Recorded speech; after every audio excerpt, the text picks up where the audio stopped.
Assalamualaikum warahmatullahi wabarakatuh. Apa kabar semuanya? Semoga kalian saat melihat video ini dalam keadaan sehat walafiat tanpa ada kekurangan sedikit ya. Nah, perkenalkan, nama saya Agasta Veda. Saya di sini sebagai mahasiswa pendidikan ekonomi UNS angkatan 2022 yang akan melakukan ujian PLP di SMK Negeri 1 Surakarta. Nah, di sini saya akan sama-sama belajar dengan kalian mengenai marketing mix. Nah, apa itu marketing mix? Mungkin dalam bahasa Indonesia Bapak bisa menyebutnya sebagai bauran pemasaran. Yang ada di pikiran kalian pertama kali pasti iklan. Benar tidak? Nah, iklan yang sering kalian lihat di TV, di jalan, di baliho, jalan raya itu adalah salah satu alat pemasaran. Nah, untuk pemasaran itu sendiri merupakan alat atau cara kita berkomunikasi dengan customer agar customer itu mengetahui mengenai produk bisnis yang kita miliki. Caranya lewat apa? Yaitu dengan 4 bauran pemasaran tadi. Nah, hari ini kita akan sama-sama belajar mengenai hal tersebut. Oke, kita masuk ke slide pertama. Mungkin kalian sudah pernah melihat ini ya. Waktu zaman Gojek bekerja sama dengan BTS, boyband Korea terkenal. Nah, di sini mereka menggait sebuah boyband yang sudah pasti mahal ya untuk bisa bekerja sama dengan BTS ini. Tetapi kalau kita bisa melihat trennya sekarang, Gojek itu semakin menurun. Berbeda dengan saingannya, yaitu Grab. Di sini Grab mencoba pendekatan yang berbeda, di mana mereka menggunakan Mas Adam, bekerja sama dengan Mas Adam, ya suaminya Inul Daratista, dengan kumis awetnya itu. Dan sekarang Grab trennya kebalikan dengan Gojek, di mana sekarang Grab mengalami kenaikan. Padahal kalau kita lihat secara pemasaran, Gojek sudah menggunakan boyband terkenal, boyband Korea, sedangkan Grab hanya Mas Adam. Ini adalah sebuah ketimpangan yang sangat besar ya. Produk yang menggunakan pemasaran bagus sekali, menggunakan brand ambassador yang mahal, tetapi produknya kurang diminati. Di satu sisi ada produk yang biasa-biasa aja, tidak memberikan keuntungan yang signifikan, tetapi iklannya bisa sangat viral. Kira-kira kenapa? Nah, di situ kita akan mulai ke pengertian bauran pemasaran terlebih dahulu.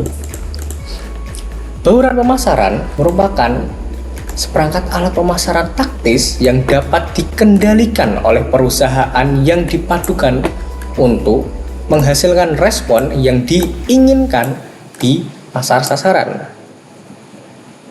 Jadi, simpelnya adalah alat-alat pemasaran yang efektif dan dapat dikendalikan oleh perusahaan ini ya, oleh perusahaan atau business owner, oleh perusahaan yang dapat dipadukan menghasilkan respon yang diinginkan. Tentunya jika kita bicara tentang respon, itu pasti respon yang positif ya, karena tidak mungkin kita menginginkan respon yang negatif untuk produk bisnis kita. Nah, tujuannya apa sih alat-alat ini? Yaitu untuk mendapatkan respon tadi ya, respon positif di pasar sasaran kita. Nah, di sini ada 4 marketing mix. Tanya dari yang pertama ini, yang kedua, ini yang ketiga, ini yang keempat. Nah, jadi 4 elemen ini merupakan bauran pemasaran tadi, khusus untuk barang.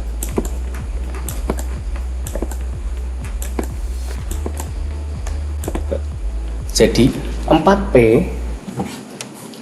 kita sebutnya 4P ya, yaitu ada produk, price, place, promotion.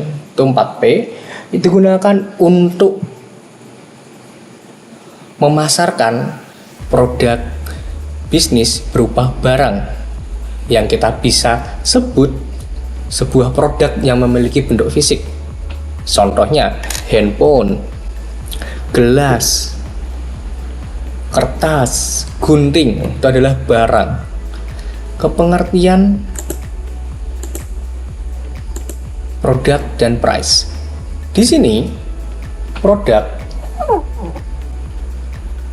adalah apa yang kita tawarkan ke pasar untuk memuaskan kebutuhan atau keinginan customer. Ingat, kata kuncinya adalah hal yang kita tawarkan ke pasar tempatnya untuk memuaskan kebutuhan dan keinginan customer.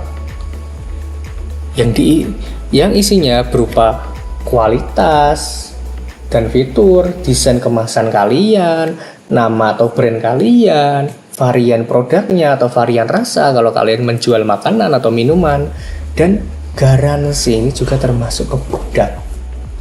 Oke, sekarang masuk ke price. Apa sih price itu? Mengapa ada price di sini? Price atau yang biasa kita sebut dengan harga dalam bahasa Indonesia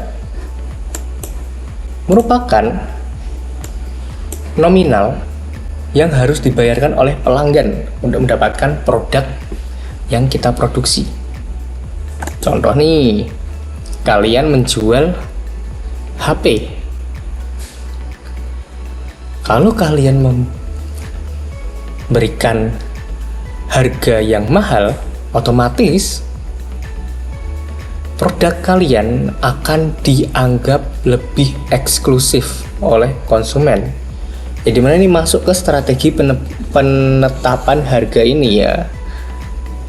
Nah, dalam price ini kalian juga bisa memberikan diskon, syarat-syarat pembayaran dan fasilitas kredit. Oke, lanjut. Tadi kita sudah membahas tentang produk dan price. Sekarang kita akan lanjut ke place dan promotion. Apa itu place dan promotion? Place sesuai dengan kata dalam bahasa Inggris dalam artian Indonesia adalah tempat. Artinya adalah lokasi dari aktivitas perusahaan kita dalam membuat produk. Ingat, tempat atau lokasi perusahaan untuk membuat produk yang nantinya tersedia bagi pelanggan sasaran kita. Contoh, kalian menjual sebuah sepatu anak-anak. Sudah pasti tempat kalian untuk berjualan adalah daerah yang dekat dengan lokasi sekolah, ya kan? Karena target kalian adalah anak-anak sekolahan atau mungkin aksesoris atau perlengkapan untuk sekolah. Kalian juga harus menjualnya di tempat dekat dengan sekolah sasaran kalian. Agar apa? Agar mereka, yaitu konsumen kalian, merasa terjangkau. Sekali lagi, agar mereka merasa terjangkau. Mereka tidak harus jauh-jauh pergi kemana untuk mendapatkan produk yang kalian tawarkan. Yang dimana dalam place ini itu ada 1 saluran distribusi, 2 jangkauan pasar, 3 lokasi fisik, yang keempat manajemen persediaan atau stok tadi, lalu yang kelima ada transportasi dan logistik. Oke, kita akan masuk ke promosi. Promosi di sini masuk ke dalam alat pemasaran. Mungkin kalian masih tertukar-tukar tentang pemasaran dan promosi atau mungkin menganggap itu adalah hal yang sama. Faktanya, promosi dan pemasaran adalah 2 hal yang sangat berbeda. di mana promosi merupakan aktivitas di dalam pemasaran. Oke, paham ya? Jadi sekarang kalian tidak boleh menganggap pemasaran dan promosi itu sama lagi. Oke, di dalam promosi ini juga ada yang namanya iklan, ya Bapak bilang. Iklan di TV, iklan di jalan raya, itu masuk ke promosi. Nah, seperti yang Bapak bilang, promosi ini gunanya untuk mengkomunikasikan keunggulan produk, kelebihan, fitur produk yang kalian miliki untuk membujuk pelanggan kalian. Intinya promosi adalah kegiatan mengkomunikasikan keunggulan produk kalian yang pada akhirnya pelanggan kalian akan terbujuk membeli produk kalian. Oke ya. Lalu di sini ada namanya diskon, itu masuk ke promosi. Atau bundling, itu juga masuk ke promosi.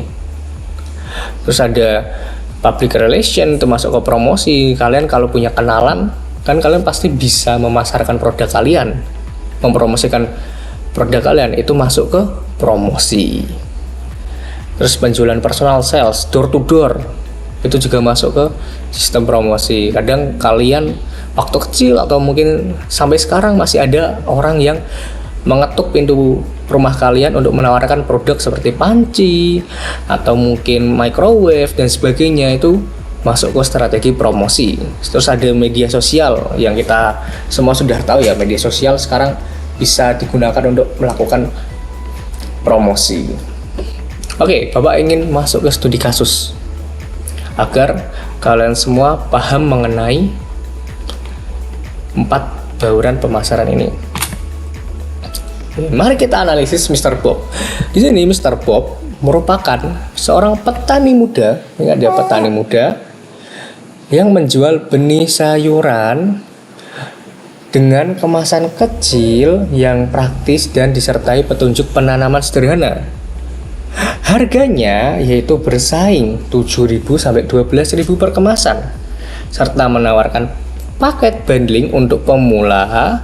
Dan untuk memperluas pasar, Mr. Bob tidak hanya menjual di pasar.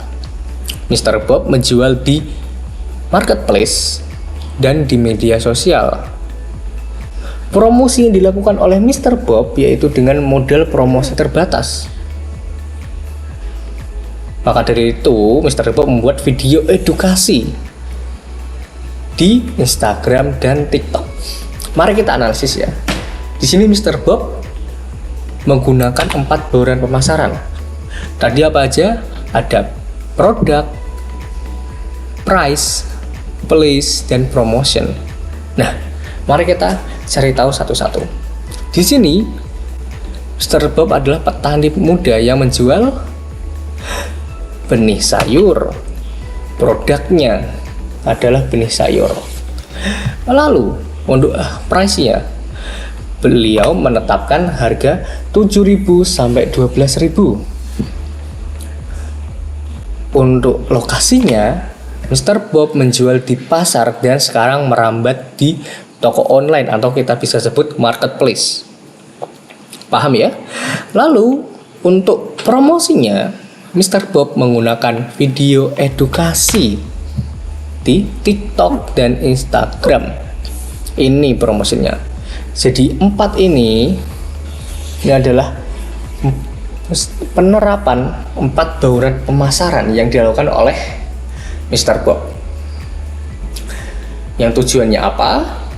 Ya, satu tadi, memasarkan produk beliau. Dan karena Mr. Bob sudah menjalankan dan menerapkan 4 bauran pemasaran dengan baik, sekarang Mr. Bob menjadi triliuner. Oke, bisa beri tepuk tangan dulu untuk Mr. Bob. Nah, jadi begitu ya teman-teman, bagaimana cara menerapkan 4 strategi bauran pemasaran tadi. Mungkin jika masih ada pertanyaan, kalian bisa tuliskan di kolom komentar di bawah. Dan mungkin itu saja materi untuk hari ini. Mohon maaf jika saya ada kekurangan. Selebihnya, terima kasih.